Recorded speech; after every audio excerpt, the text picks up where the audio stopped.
Hello, everybody, and welcome as we continue this train that is called the Gaming for Hope Gamers Against Cancer in partnership with Stand Up to Cancer. Stand Up to Cancer was launched with a mission to make every cancer patient a long term survivor. Funds raised here helps bring world class research to market. Stand Up to Cancer is marking its 16th anniversary doing what its co founders do best fighting on because we're at our best when we stand together. Coming up next here, we have Clagnarok with a Neopets The Darkest Fairy from the PlayStation 2. A long time ago, a fairy queen, Fyrora, imprisoned a dark fairy at the bottom of the Marquand Sea as punishment for attempting to take over the realm, with her name erased from history and being remembered only as the Darkest Fairy. However, after 1,000 years, the spell imprisoning her has weakened and breaks, returning to the surface intent on conquering the realm of Neopia and exacting revenge upon Fyrora. And joining me in the booth now, and our gamer for the day is, of course, sorry, my brain. It is, of course, Clagnarok. Hello, buddy. Hey guys, Clagnarok here. I go by Clag, Clog, doesn't really matter. Call me anything. I play Neopets the Darkest Faerie, and I'm excited to be here. This game is dense, so I'll do my best to explain things, but yeah, let's raise money for cancer. Cancer And treatment, so, well. so what exactly you do? You doing a full speed run of the whole game? Are you doing a section of the game? What are we looking? What are we expecting for this? This will be our fastest any percent run, so Okay.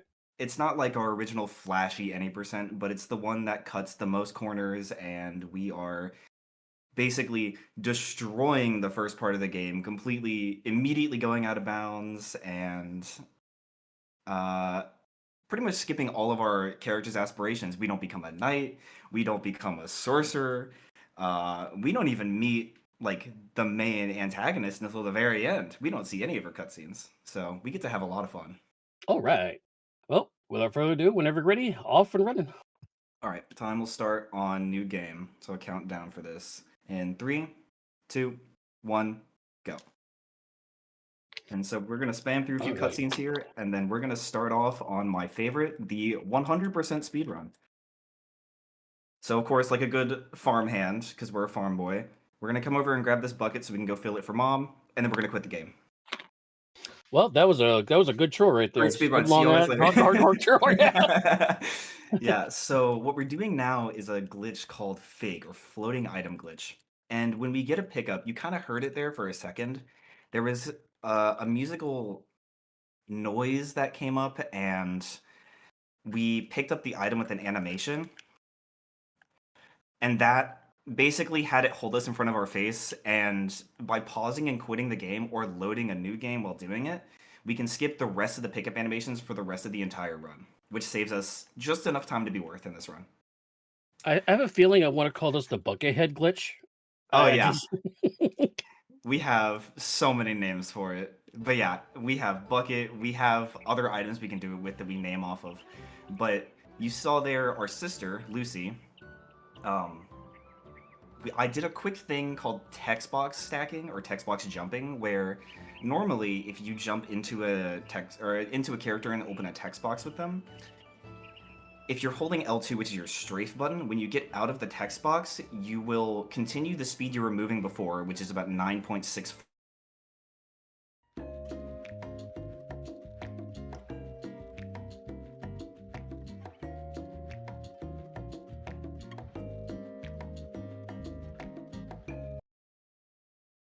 So now we're in Merida. And we just got our package stolen that we totally got from our father. So we're just going to chase this guy and get our package back. so what is this main character's name? This main character's name is Torment, or Tor. Tor? And he's a farm boy with an aspiration to be a knight. Well, I mean, that's definitely has the broad shoulder strut for.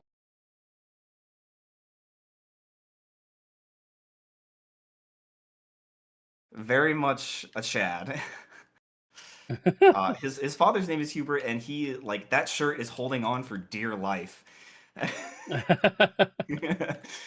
So right here, we're just chasing this guy, and we're gonna spam through this cutscene. We're gonna get our package back that we never had. And funnily enough, we could actually go turn in this package because we never had it. So we're gonna go turn in this Arbendis flower to this guy named Angus. That once I get that money, I don't talk to anybody else. And in It'd be very antisocial. Got it. yeah, we'd be antisocial. And in very, very cut and dry terms, all I'm doing is the game doesn't clear text from the memory. It stores it and kind of pastes the new text on top of it. And there is a escape sequence at the end of text with a null terminator that will play based on the speed of the text scrolling. And by holding X, we can speed up text boxes. So we're causing the game to not end the text box in the null terminator because of a certain value that's not set properly. Meaning that when we talk to Guardsman Ulfric here after getting the Arbendis Flower quest money, we can just repeatedly get money. Forever. Any questions? Because now's the time. I'm just going to dupe a little bit extra than I have to. Well, I'm just going to say that if you have infinite money, be sure to donate it to us, because that would be a very helpful cause to do with the Stand Up to Cancer, Gamers for Hope, Gaming Against Cancer. This is true. This is true. So that'd be awesome if you could do that. So be sure to go to Gaming for Hope /donate and help out some people having to fight cancer. I actually have a cancer person in my life right now. It's actually my mother-in-law. Literally just had surgery to remove the cancer just a couple weeks ago. She's doing fine, but and thanks to research like that, to be able to actually find it, detect it, and get out of her body. So glad that she's still with us. Hope she's with us for a while. Cancer sucks. Yes, cancer does suck. And we affectionately, her nickname for us kids is Mama Bear. So. Word. Alright, so we just bought a sword and a shield with our infinite money from Ulfric, and here we're going to just go buy our potions. I can't speak today. Bear with me.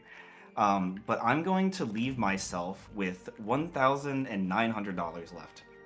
And it's a little strange that I have money left over, but it will come into play later in the game. So for now, instead of turning in the package, doing our chores, whatnot, we're just going to go directly to the last guy that we need to see for the end of Act 1. Because why not? This game is split up into acts, by the way. So we're starting off as Tormund's priest story, and then Act 2 is our second character. Act 3 is them together, and Act 4 is kind of the, oh no, what do we do? So here, you saw me just drown there just because it has a set place and it's faster. Yeah. And come on, developers, what were you doing? Yeah, so those are called speed clips. A lot of the time we call them Mirka speed clips because it's based on having high speed.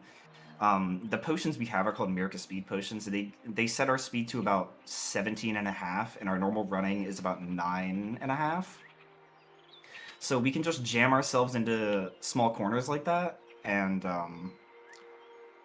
yeah, just kind of jitter back and forth. But here, I just did some movement around some invisible water planes, and then just upwarped directly into these treetops from out of bounds. And so here you're going to see a bit of an interesting thing, where I'm going to become a helicopter. You know, just, oh, I gotta do this right, that'd be wonderful. But we can just stall our velocity downwards, just by spinning in midair. And that'll let us go over to this lift area that I was just at, to hit a trigger to load in the boss for this area. Link can't even do that. Right? There's some interesting decisions they made. Don't ask me why we can do that, but... I'm supposed to be going here. Yeah, we've changed the route in the past, like, week or two, but we can thrust through that wall there. Don't ask me why we can do that either.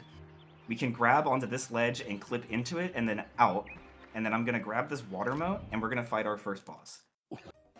And he has a bit of a weird hitbox. Let me see if I can do this properly. Oh, almost. Okay, so that was Narfus. Goodbye, Narfus. Yeah, okay. And if I had done it properly, what you can do is get that melt all the way to 0 of his HP bar. He has a few animations where, namely after he jumps, where his hitbox doesn't work right, and so every frame your sword is inside of him, it just hits him permanently. So he's a little bit wonky. But that is supposed to be the trigger for like, oh no, the Darkest Faerie has come back, and you're supposed to see a bunch of cutscenes by now. And Illison the Earth Fairy got possessed by her because the Werewolf King, which was not Narfus, stole her charm or something, and yeah, it's complicated. But instead, we're gonna come over here and do another speed clip and run directly out of bounds, and then run back to the village. Believe it or not, we're almost halfway through the run.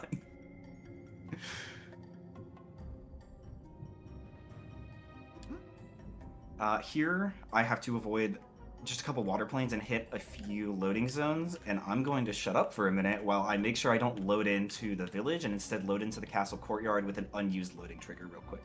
So if you have anything to say or anything to ask, please feel free. I will talk because that's what I'm being paid for to do. Wait, I'm getting paid? I don't think I'm actually getting paid. But yeah, so far for the Stand Up to Cancer, Gamers Against Cancer event, we've raised $779.69 so far. Our target goal is $2,000. And I will mention, though, that if we get to the 1,000 threshold, the mystery event at the end of this, and that will be Sunday afternoon, for that event, the gaming, I'll give you a hint what the game is. It's going to be Final Fantasy VI. So if you're with us for past Gamer Against Cancer, Gamers Against Suicide events, you already know what that's going to entail. And our runners are going to have to perform in the opera for Final Fantasy VI. So be sure to get those donations in to force our runners to do certain things they might not want to do or just happy to do for us. So there was a lot there that happened, but basically I hit an unused loading trigger to load into the castle courtyard that we don't have access to, and then we can actually do text stacking, kind of like we did at the very beginning of the run, on doors as well, by just holding square and then hitting up after we talk to it once. And so we can just spam jumps with that to get out of bounds, and the y=0 on that plane is above us. And then we just fall into the zone to go to the end of Act 1 kind of collapse area. But that was dense. And then a little while ago, maybe this was over the summer actually. God, am I old? What? Oh, wow. Okay. Before we got on air, he's like, "Oh, I'm like 24 years old. Over here, I'm 44 years old." Okay, don't even talk to me about you getting old. Okay. But there we can jab at the wall and hit the loading trigger. Oh, I messed it up. Hit the loading trigger on the other side of the wall to end Act 1, basically. Here, oh, no. We play most of Act... oh no! We play most of Act 2 pretty much casually, except for that fence clip, where it's another speed clip, we just don't need Mirka's speed for it. You can jam yourself into the fence and pretty precisely flick the stick down into the right and then up again, and you'll clip through it, walk to the side. Ideally, I wouldn't have landed up here, I would have landed by the tree, but it's like 10 seconds. It's okay. And then we're just going to sit through a bunch of text, and then we're going to do our wand training, and this is all casual. Casual wand training? Yeah, tell that to Harry Potter. Casual wand training. Hey, Harry Potter was a natural, okay? Hagrid picked him well.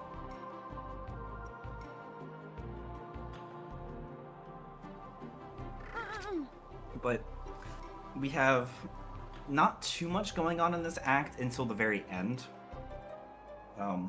To give a little bit of backstory, this is Roberta, or Bob, as she referred to in the codes in some places.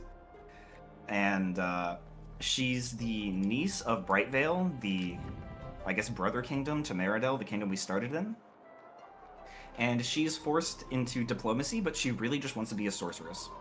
So we're here on a diplomatic journey with Seradar, because he's like the royal sorceress or something, and he's like secretly training us how to be a sorceress. When our uncle doesn't want us to be, or something along those lines. But he's here to protect us. So instead, we have to wait to talk to Fiora, and we're just going to go against his wishes and learn magic anyway.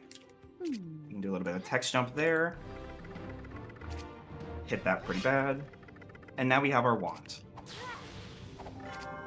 And we're just going to beat up on this book real quick. Because heck with literacy, I guess, right? Who needs literacy? By the way, chat, if you have questions or anything for our runners or about the event like that, be sure to ask them, and we will try to answer them as fastly and as accurately as possible for you. Yeah, there is a lot of questions you could ask about this game, and I guarantee there are many that you're probably not going to have answers to because we don't have answers to them. We are still actively discovering many things in this game, but that's the beauty of it. Especially the developers, since there's so many glitches in it. I mean, My goodness, yeah. We have some people in the community that reach out every now and then. We'll find some developers here and there, and they've reached out to a number of them, and they're like, "Yeah, I remember that game. Why do you know about it? Why do you care?" wow, ouch. Yeah, so they don't remember anything. A lot of what we found is like they don't have any old reels or anything, but this game was originally meant to be a PS1 game. Way back. So, but this game has a lot of depth to it, including, Act 3 is really the meat of it, with all the bosses and whatnot. But there, we just did another speed clip on a plant. I was gonna say so much depth. There's not even ground. I mean, You make a good point. Funnily enough, Fairyland, and that first section after that fence clip, Fairyland is seated, I think it's 1,600 units in the air. So if you fall, you're falling for a while. So there's definitely not ground there. But free fall. it is a soft lock if you fall there, which is super fun. But that doesn't happen in quite a while. While we were out of bounds there, we went ahead and hit a text trigger that we would normally hit inbounds, and then we just walked to the cutscene from out of bounds. It saves, I don't remember, 10 seconds? No, Noel. Oh no, he squished it. I know. Yeah, Noel here is our foreman on the job. He works for OSHA, but he wasn't wearing his OSHA-approved hard hat. Wow. Rest in peace. Taking the OSHA references. But here we're just pushing weights, and then we are going to pretty much finish up Act 2 here. We're going to see here in a cutscene real quick that the Darkest Faerie is actually here with us, and he's the Darkest Faerie in the room with us. She is trying to take over Fairyland as we speak. And there she is. And there she goes. So here we're going to do another speed clip where we just kind of jam ourselves into this wall and then jump through. And we are going to just run outside over to another trigger. And then because I left that area out of bounds, when I walk back into this main palace area, it's going to warp us to the door we should have come out of. And then we have to go back to the staircase we came up originally to hit another trigger to go to the Endless Staircase, which is the puzzle that most of us didn't figure out as kids and just did it randomly. Turns out there's a book in one of the rooms directly before it that tells you, hey, look at the statues. They'll tell you which way to go.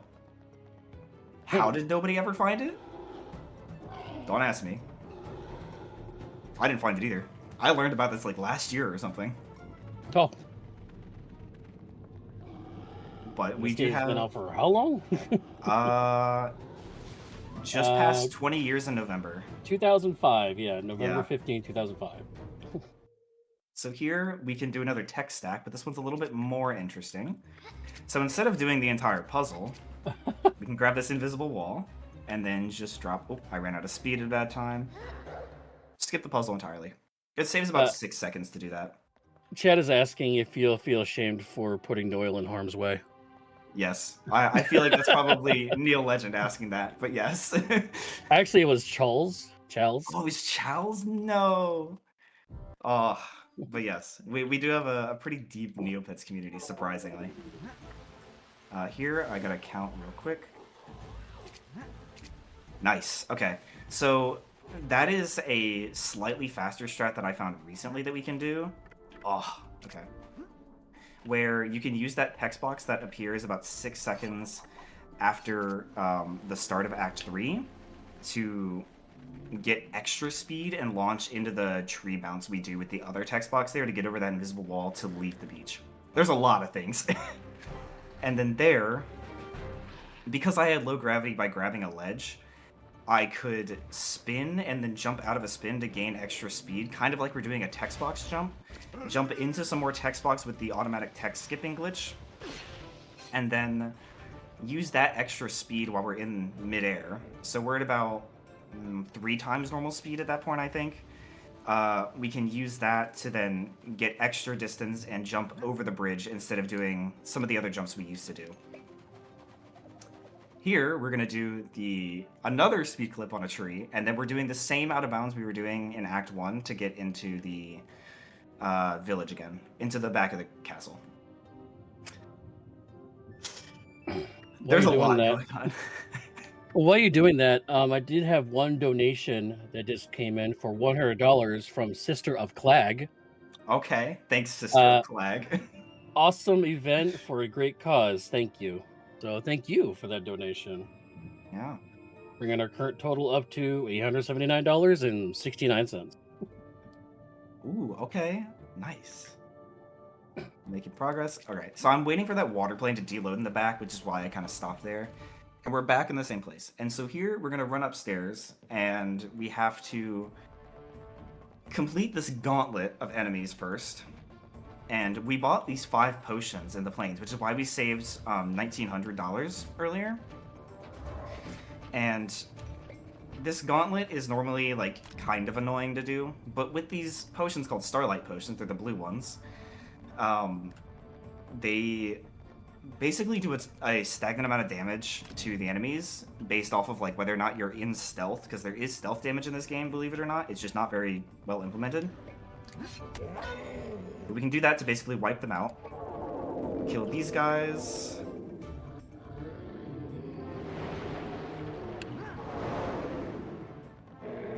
And that obsoleted the entirety of the gauntlet, which is normally, like, fairly annoying. I timed that a little wrong, but it's okay. So we can just get a warp back to this chest faster. But we can jump through the chest and out of bounds, and then right up to the sisters that we saw in Act 1. And from here... Please. Okay. We can do... because we didn't hit their trigger over by the stairs that we're about to go hit on the way out, their AI is broken, so we just take away their shield with Roberta, which is why we couldn't hit them in Act 1, and then we can just melt them with Tor. I did mess that up a little bit, but our goal is to get them as close to 0 HP as possible, so that Roberta can just one-shot each of them.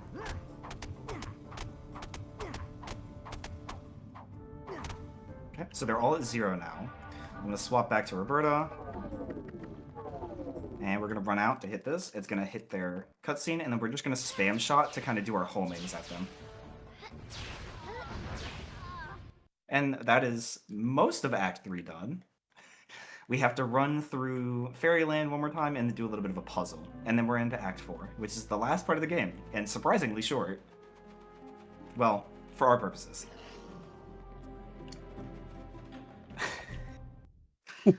A lot of what you're seeing is set up in, like, the early game of, like, oh, we're doing a speed clip. Oh, we're doing another speed clip. Oh, we're running through another wall again.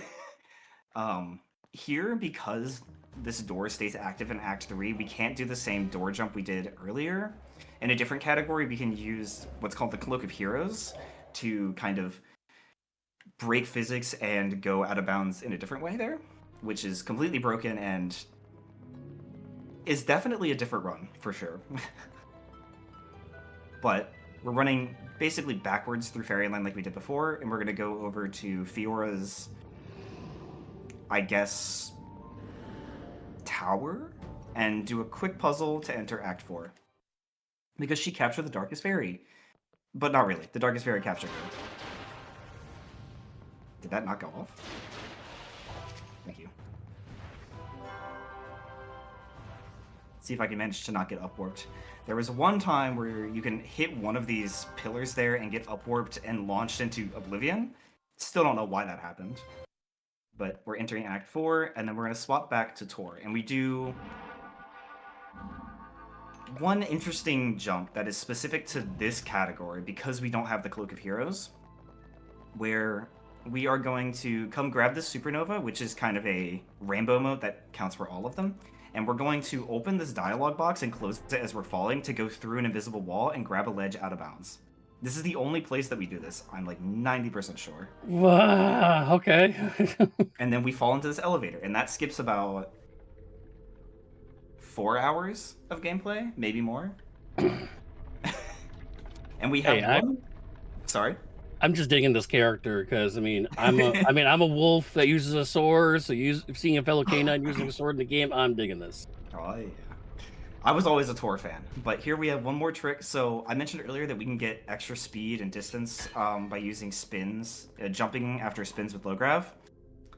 We do one there to avoid, and not many of us do that, because there's a game over pit directly beneath you, and we haven't saved. So it is a little spooky, but it's not too terrible. So here, each of the modes has an alignment, so you have light and dark are across from each other,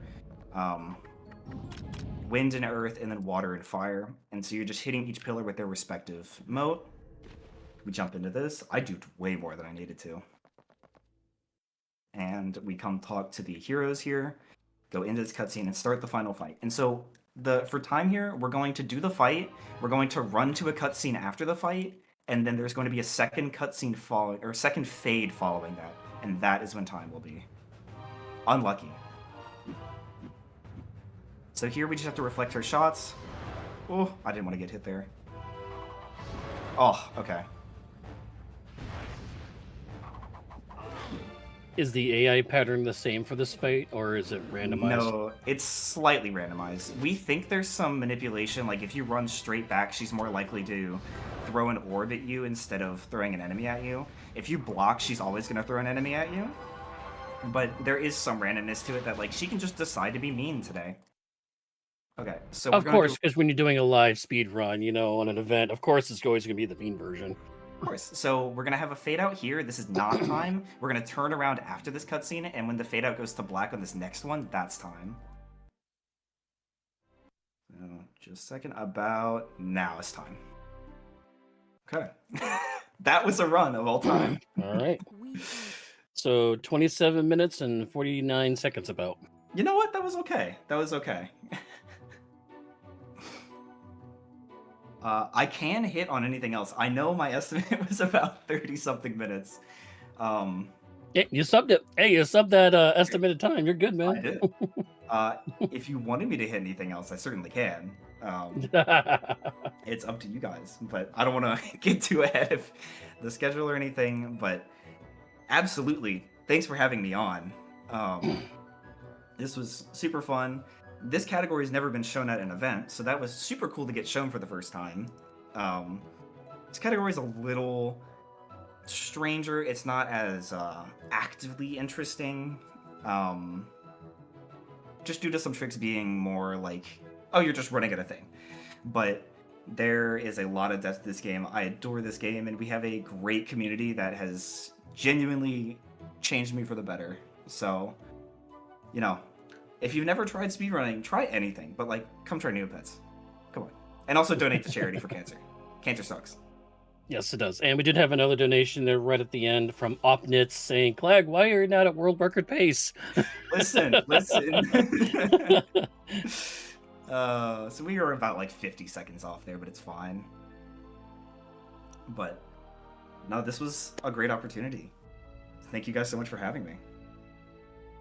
Awesome. And guys, stick around because this event is going non-stop until Sunday, 8 p.m. Eastern. So this we're doing over 48 hours long event. So one or two big events of the year. Of course, we have Gamers Against Cancer right now. During the fall, we do Gamers Against Suicide. So this is one of our two big events of the year. Of course, this is in partnership with Stand Up to Cancer, which was, of course, launched with biggest mission involved, which is make every cancer patient a long-term survivor. Anything else before we wrap things up? Yeah. Thanks to any of my people from nursing school for tuning in. And share everything. Cancer sucks. Let's share this and get this around, and let's make money for cancer treatment. And also keep going, buddy. Keep going, and congrats to your future graduation, right? Thank coming you, up thank here you. in the Yeah, spring. up in December. In December, yeah. Oh, fall. Okay. Oh, winter. Okay, Yeah, cool. yeah. Yeah. No, you're good. So it'll be a lot, but we'll get there. All right.